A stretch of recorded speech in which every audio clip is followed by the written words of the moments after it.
That lick was called 4x4 because it works beautifully on a 4 chord.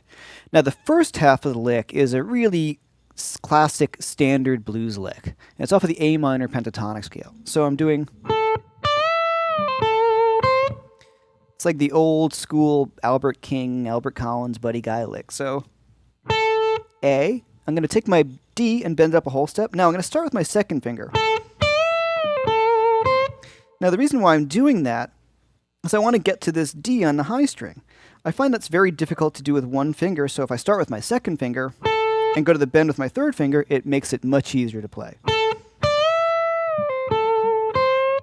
So I'm going to do that.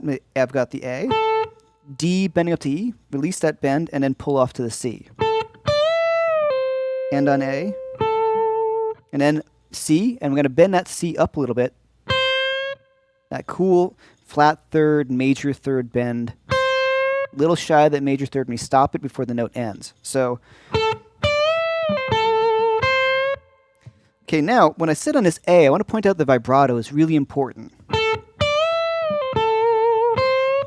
Right? Makes a big difference in the sound of the note and the lick.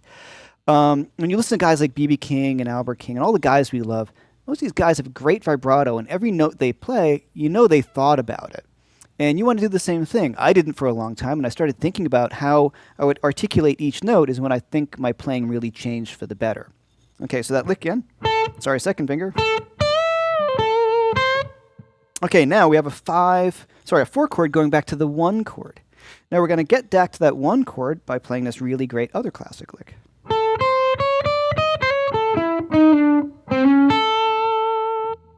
Okay, so now I'm playing A, and I'm going to go chromatically up from C to E flat. And then go from C to C sharp. So chromatically up, A. Now the chromatic comes in from the C sharp to the E flat. Now, if you look at note-wise, it's flat 3, 3, 4, and flat 5, and all these things sound really great in that mixture of the major and minor blues scale. Now, C to C sharp, the flat 3 to the natural 3. So, right, so, now to the A. Now, the way I finger this is A with my third finger, E with my second finger, slide down with my second finger each time. Then, use my second finger and play C sharp up to the A. Now, sometimes I may finger that a little differently. You can always experiment with this. There I do it with my first finger. But the idea is to use the same finger going down.